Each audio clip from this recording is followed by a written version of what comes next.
15th Regulators and Policymakers Retreat. We are here at the IPAI studio, and with me is Mr. Shrivastava, CEO, Moser Baer Power. Welcome to the retreat and to the studio, sir. Thank you. How long? You've been here at the retreat for about a day so far. How has been the experience? This is a wonderful experience, and especially the thinkers and the who's who of our sector is here. And I think they are exchanging views in a very candid manner, brings out a lot of things that are normally not talked about, and it's very important to have the issues on the table so that then only the process of addressing them starts. So Moser Baer is setting up thermal capacities, thermal power generating plants in Madhya Pradesh, in Jharkhand, and what are the difficulties that you face when you look to set up a thermal power plant? So far, I think we were facing the difficulty in acquisition of land and getting the project to a point where it can be financially closed and execution can start. But I think I see potentially a lot of challenges in going forward. Two areas. One is that with the new land acquisition bill being introduced, the land acquisition bill is going to acquire tremendously more complexity and difficulty, and probably much more longer time than it so far had. And the coal linkage is going to continue to haunt us or continue to bother us for, I think, probably 5 years, 6 years, or even more time to come. Okay. And taking things forward, sir, you see the power market, we have short-term power now being sold at ₹2.30 a unit, right, on the exchange. What can we do to ensure that incentives for power market remain for generators and fresh investments to come? Very good point, Raghav. In fact, as we speak, I've been engaging very extensively with UP and Rajasthan, who had invited the case one bids recently for selling my power from Anuppur. And I mean, you really can't believe that the mindsets are still set in those days where they were buying power at ₹3.50 and less. And they're not ready to reconcile to the fact that today, when Coal India is ready to supply only 35% of the power, I mean the coal, you're importing almost 35%, either importing or e-auction. The cost is not going to be the same. I mean, the tariffs are going to go through change, and the tariffs are today, one has to understand and realize that the tariffs are going to be in excess of ₹5 if it's a linkage project, and it could be ₹4.50 or above ₹4 if it's a captive mine-based project. And you're right that the challenges span over from the paucity of case one bids opportunity, which is required for getting the supply of coal, to the difficulties and the faults with the case one bidding process, where they don't differentiate between the same bidding process, which is for captive coal mine based project to imported coal based project to the indigenous coal linkage project. And if you look at the dynamics, you look at the economics, they are completely significantly different from each of these projects. And if they are bidding on the same platform, I'm surprised how anybody can expect the tariffs to be competitive and to be able to, I mean, for discounts to be able to deal with it. And the other issue is that I think I'm looking forward to tomorrow's discussion, where there's some discussion on discounts. The most important value chain in today's time is the discounts, because that's where the money gets generated for the power that the generator produces. So they are the most important element in the value chain, and unless we reform the discounts, unless we are able to address the issues of financial, the strength of the discounts, we're not going to just get anywhere with all this discussion. Other than the coal, if there's any one issue which is plaguing the industry and why they are not able to buy power, is, like I said, today we have 80,000 megawatt DG set based power. Can we afford, with the kind of current account deficit that this country faces, can we afford to continue to burn diesel for such expensive power generation? I don't think it requires a genius to answer this, but we continue to do so. And the country continues to depend upon these DG power rather than realizing that we need to add more power and we need to make coal available to the power projects to generate. So I think this is two. And the third issue I think I like to point out to you is that, which is something which is simmering in the background, nobody is focusing on it. This government knows that the elections are around the corner and therefore they are answerable only till about March 2015 and that's much before that. And there is a new government installed in the center. So the coal linkage which has been granted is only to the projects which are going to get commissioned till March 2015. There is no surety, no linkage, no assurance to projects which are likely to come up beyond March 2015. So you know that power generation is a long gestation business, and unless there is some assurance given to projects now, you won't see any capacity addition 4 years from now beyond March 2015, and therefore, as I foresee, you will see a lull or a complete blank out in a period maybe 2015 onwards to some period of time where you will see very little capacity addition, and the plants that will come up would be either imported coal-based projects which are not dependent on the linkage, or the projects that are captive mine-based projects which are not dependent on the Coal India's linkage. So other than this, there will be hardly any capacity addition. So I think this is an issue which the Government of India needs to address very quickly, and unless they do that, we would, because power is not something which we can easily take it lightly, because that's the driver of economic growth. True.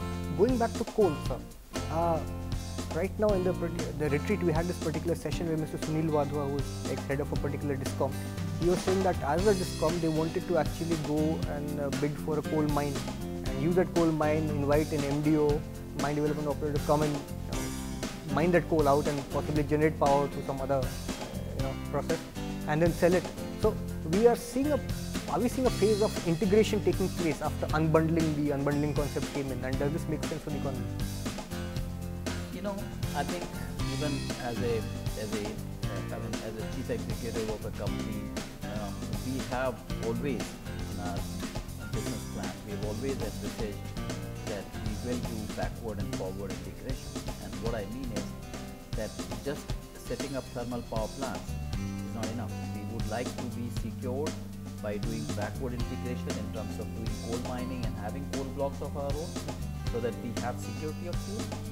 And at the same time, as we move forward, we would like to go and bid for DISCOMs, distribution franchisees and so on, so that we have power sales tied up, and it is to some extent it is in our hands to expand our business by distribution, by increasing the demand in the area that we control as a distribution franchisee or distribution control. So I think, in a manner of speaking, what Mr. Sunil Wadhwa was saying is the aspiration of all the industry, that if you are distributing power, you would like to have your own generation, and how do you maximize the profits, how do you maximize your returns? If you have captive coal blocks, you generate very cheap, and since it's your own distribution area, you can earn reasonably good tariffs, and therefore that creates a very good business model. So right now, sir, where are the real profit margins in the power sector business?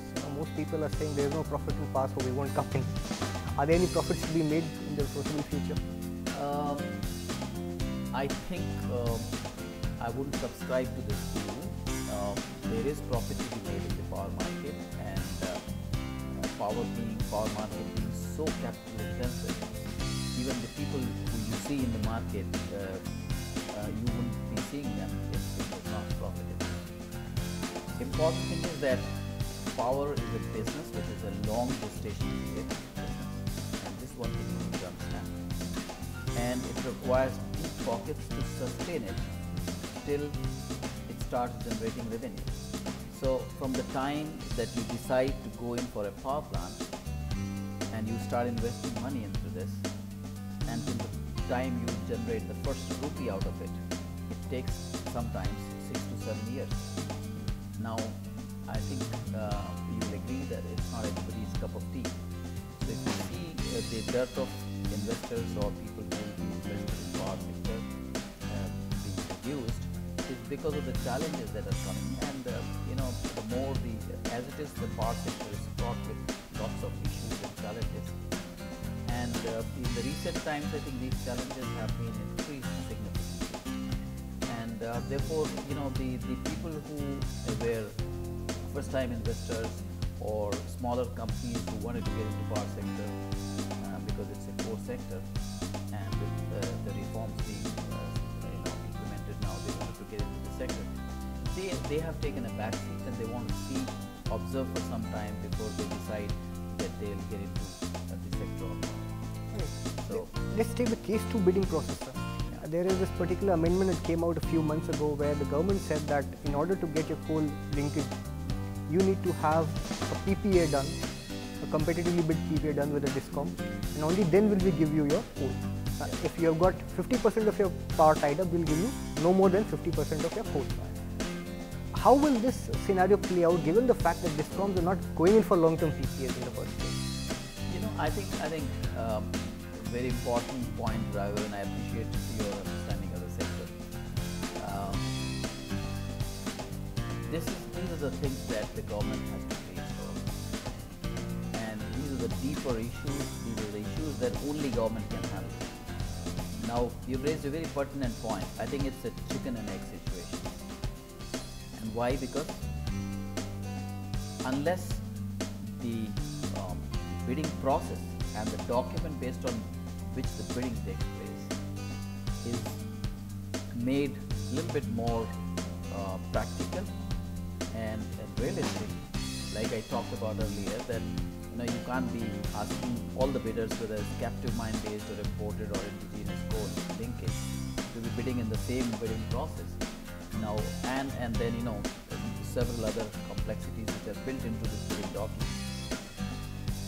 Unless you simplify these, how can you expect the DISCOMs, based on today's scenario, which at best may not last for more than 6-7 years, let's say, the coal shortages and so on, to tie up themselves with power sale or power procurement for 25 years, right?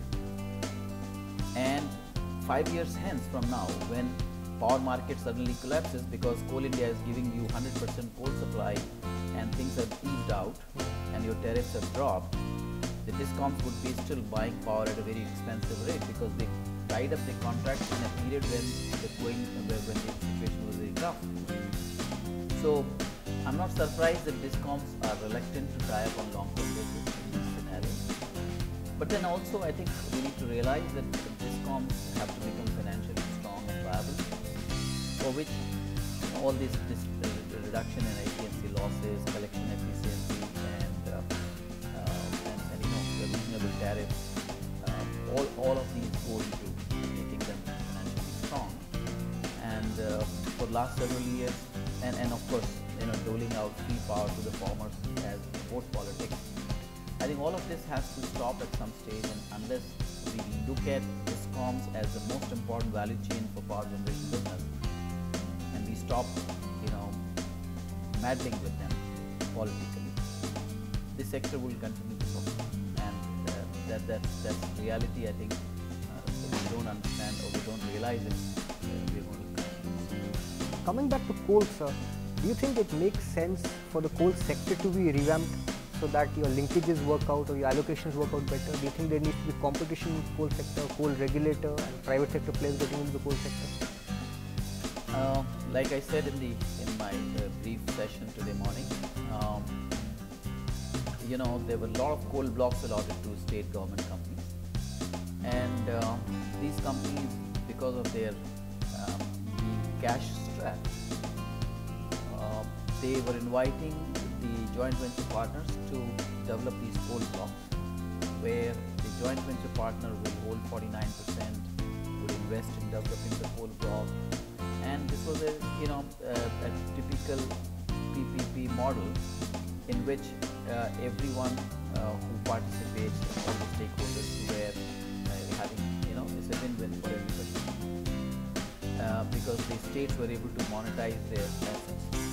The private sector participation, the private sector was getting coal for their products, and the coal is getting exploited for the overall benefit of the country. But I think instead of plugging the loopholes in this system, in the recently December 2012, the government has come out with new guidelines where such JVs have been completely prohibited and they have been completely taken away. Now, the point is that, if you go onto the road and if you worry about meeting an accident, you don't contain yourself within the house. You still have to go out. So the life is full of risks. And the point is that the government needs to put in place. Today, if there's a coal gate, if there's a scam because of coal blocks allotment, you can't just say that now I will not allot any coal blocks to private sector at all. What it requires is that the policy guidelines which have built-in checks and balances to make sure and a well laid out policy, and you can involve institutions and empower them to conduct the process so that the process is conducted in a transparent manner where nobody is given any favors, undue favors, and the process is done in a manner where anybody can come anytime and check any records that he likes, and there will be no fault found. So I think the government has to understand that these are natural assets, scarce assets, and utilization of these. And I tell you one example, and I want you to draw your own inferences from it. When I was with Tata Power, we applied for a coal block, and I realized that Tata Power had applied for coal blocks. Tata Power being the oldest power company in India. The first plant, hydro sector plant, was commissioned in 1907 in Lonavala. So you can realize how far back it goes. And being the oldest power sector private company in India, they had no coal blocks allotted to them until 2005 and 2006 when I was with them. And we wrote a letter to Prime Minister through Mr. Tata, giving all the facts and figures that this is how Tata Power has never been allotted a coal block. Whereas if you look at the list of allottees, you will find a goldsmith having a coal block, a blacksmith having a coal block, and a cobbler having a coal block. I may be exaggerating, but what I'm trying to make a point is that a leading private sector power company not having a coal block, whereas if you look at the people who have been allotted the coal block with no credentials at all. So I think I'm not saying that the coal gate or scam, what's the truth or what's not the truth. I think that there are people who will find out. But I'm definitely saying that there was something that was desirable in the process. It didn't exist. And that is where I'm talking about the government's role is to bring about such policies, such processes which can make sure that the such scarce resources are allotted on a basis of merit, on the basis of certain systems.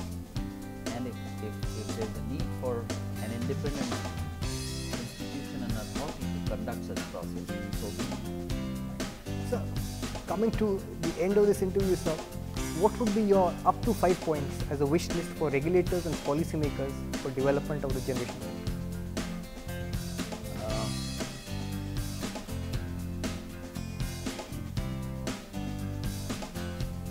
I would start off by saying that the Ministry of Power must, and of course jointly with Ministry of Roads, must very, very seriously look at the generation assets that are being built and are due for commissioning over the next 1 or 2 years, and ensure that they get coal supply. And for that, whatever policy changes have to be brought in, even as an interim measure.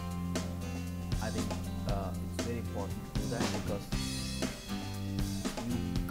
you won't be sending the right signal to the industry if an asset becomes an NPA day it gets commissioned. So I'm making a very larger point to this single demand, because there are a number of issues in this coal supply. One of them being, as you said, that unless you have 85% power sale tied up, you don't get coal supply, and so on and so forth.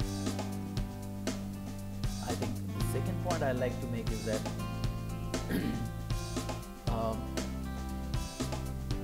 I'm not sure, and maybe I'm not right in making this comment or observation, but there's got to be a lot more urgency in dealing with this coal shortage issue for a developing country like ours, because among other things, the availability of abundant power supply and quality power supply would adversely affect the GDP growth and the economic growth, and therefore I think we just can't afford to allow anything to impact the capacity addition that is needed. And therefore I think the aspects that were discussed today in the coal supply issue, I'm going to provide a copy of these to our team, power security and also food security, and I would expect that urgent actions are taken to increase this pool of coal which is available for distribution to the power generation, and on an urgent basis, and whatever it takes to get there. It could mean allowing 30% of the surplus coal with the captive coal block operators, which can be available to the market for sale. Mismatch, like there was a proposal that there are mismatches between captive mine owners. They sometimes start producing coal, but they don't have the asset ready to use the coal. Right. There was a talk about this coal being vested with the Coal India, so that they could increase the pool and distribute it to the people who need it, and whatever. So what I mean to say is that this coal issue is a very urgent issue and needs to be dealt with. The third I would say is that in the order of priority, I think as much a priority issue is streamlining the Case 1 bidding document. And I'm sorry to say that even a lot of comments that were made to the Power Ministry by the high-powered committee, which consisted of Mr. Cyrus Mistry, Mr. Anil Ambani, and the chairman of feedback ventures and so on. I think majority of their comments have not been incorporated in the document that's in the final stage. So it's very important that this Case 1 bid document, because these documents you can't be revising every now and then. So if this document is issued now and it doesn't address the issues that are there, then we will continue to live with the issues of paucity of Case 1 bid opportunities and people not being able to grab sales power and so on.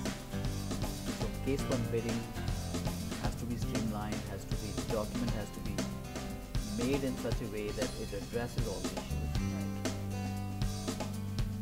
I talked about the fourth issue, that is the coal block. I think just because we have faced a coal gate scam, you can't just decide that I'm not going to give any coal blocks to private sector. We have seen by our own examples that private sector participation has brought about tremendous infrastructure development in this country, and power cannot be an exception. So I think if you wanted to get the coal mining augmented, private sector participation would be essential. Government is already setting up a regulator, although I'm not happy that coal regulator will not be empowered to look into the pricing aspects, but at least we have made a beginning. But then the other aspects are that government needs to tighten the norms on which coal blocks are allotted. Government needs to tightly and closely monitor the development of such assets awarded to private sector people, and take decisive steps if people are sitting with the assets and not developing them and by cancelling it. But not allotting these coal blocks to private sector is not the solution, it's not the answer. So I would urge the government that they look into these aspects, and they should not shirk away or worry about coal block allotment to private sector. I think the private sector can do a much better job. Last not the least, I think I made a point in my thing that the two, since you have asked me to give you 5 points, I am rolling 2 into 1. One point is that the government needs to allocate significantly higher budget for exploration so that we can increase the kitty of proven resources from the estimated resources, which is currently very, very poor. And in that process, automatically you will have to augment the capacity of the agencies who are involved in the exploration and bring in the foreign agencies who are experts and who use the modern technology and can do a much better job, because while the CMPDIL may improve, but it will take time and we are running short of time. So in order to get short-term results, it may be worthwhile to bring in some international agencies who can do this exploration much faster and give us coal blocks which can be developed quicker.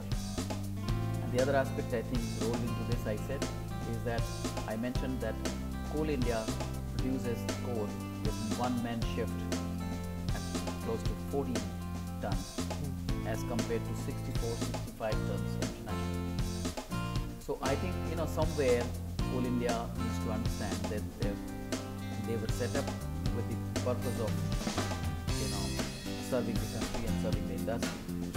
And today in this particular situation, all these inefficiencies are being passed on to the consumers in a manner of speaking, because if they improve these efficiencies and they produce so much coal, you can realize that any investment they make in modernizing their methods of operation would become self-sustaining. Right? And second thing is that I just want to make a statement to you that I was once analyzing that people talk about increasing tariffs, people talk about a lot of other things, but rarely people realize that I'm just giving a typical example. If a state had 5,000 megawatt of power consumption, a 1% improvement in AT&C losses results in close to 150 to 200 crores of additional revenues. Now, imagine that why should the legitimate, good paying consumer be paying for those who are stealing power? So I think at some stage increasing the tariff is okay, but then one will have to address the issue of AT&C losses, because you are encouraging the people who are illegitimately using electricity without paying for it. So you can't be allowing it at the cost of people who are legitimate and paying for it by increasing the cost of power for them. So I think AT&C losses is a very serious menace today, and I think it needs to be dealt with very strongly, and it requires political will more than anything else. On that note, sir, thank you so much for joining us at the retreat. We hope you have a wonderful retreat, sir. Thank you very much. Thank you very much, and I have enjoyed it, and I'm sure that it is going to make some impact on policy front. Thank you very much.